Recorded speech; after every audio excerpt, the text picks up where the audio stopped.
षड्यंत्र रखा गया क्योंकि इतने कम सीट हमारे नहीं आ सकते।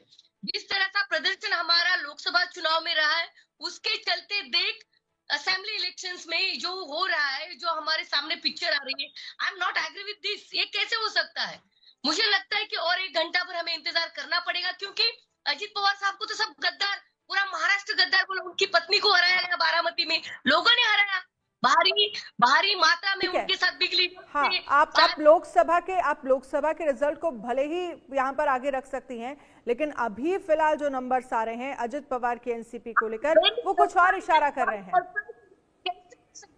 इतनी कम सीट मिल ही नहीं सकती। मुझे लगता है बहुत बड़ा कुछ षड्यंत्र यहाँ पे मुझे तो नजर आ रहा है। इसे हो ही नहीं सकता, इस तरह की इतनी कम सीट हो ही नहीं सकते। कुछ तो गड़बड़ जरूर है और हम देखेंगे, और एक घंटे में पिक्चर क्लियर हो जाएगा। ऐसा हो ही नहीं सकता। इट्स क्वाइट सरप्राइजिंग, शॉकिंग है ये। ये हो ही नहीं सकता। अच्छी सीटों पर महायुति का कुछ ना कुछ गड़बड़ जरूर है, क्योंकि देख रहे हैं आप, शिंदे सेना की जितनी भी सीटें वो आगे चल रहे हैं। ऐसे कैसे हो सकता है? सक्षणा, आपने ये जो आरोप लगाया है, आप जो आरोप लगा रही है, ठीक वही आरोप संजय राउत भी लगा रहे हैं। संजय राउत की प्रेस कॉन्फ्रेंस चल रही है, उस प्रेस कॉन्फ्रेंस में संजय राउत ही कह रहे हैं कि जो भी आंकड़े निकल कर आ रहे हैं उन आंकड़ों में गड़बड़ है, ऐसा हो नहीं सकता, ये परिणाम आ नहीं सकते। और संजय राउत ने भी एनसीपी ने यह आरोप लगा दिया है कि ये जो आंकड़े ठीक नहीं है। और शिवसेना उद्धव ठाकरे गुट के संजय राउत इस वक्त महाराष्ट्र में एक प्रेस कॉन्फ्रेंस कर रहे हैं, काफी देर से उनकी प्रेस कॉन्फ्रेंस चल रही है। वो भी ये कह रहे हैं कि महायुति के जो आंकड़े आ रहे हैं ये आंकड़े गड़बड़ है, यानी कि इसकी फिर शिकायत होगी, चुनाव आयोग में शिकायत की जाएगी। लेकिन इस वक्त उत्तर प्रदेश से बड़ी खबर आ रही है, यूपी उपचुनाव से जुड़ी एक बड़ी खबर यह है कि उपचुनाव में बीजेपी 5 सीटों पर आगे है, समाजवादी पार्टी 4 सीटों पर आगे चल रही है।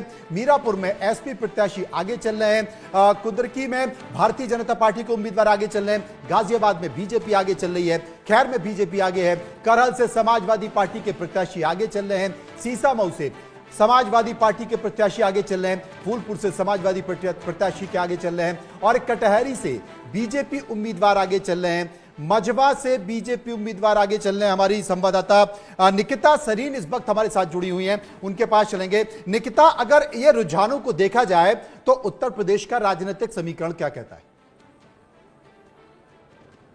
देखिए, फिलहाल जिस तरीके से 8 बजे से ही जो काउंटिंग है, गिनती है, वो शुरू हो गई है। रुझान कभी इधर और कभी उधर ऐसे ही बरकरार है। समाजवादी पार्टी और भारतीय जनता पार्टी की जो एक कांटे की टक्कर जरूर देखने को मिल रही है। यहाँ पर अंबेडकर नगर में कटहरी विधानसभा की भी आपको निकिता, मैं आपको रोकना चाहूंगी। संजय राउत की तरफ से प्रेस कॉन्फ्रेंस की जा रही है, क्या कुछ कह रहे हैं वो सुनिए जरा।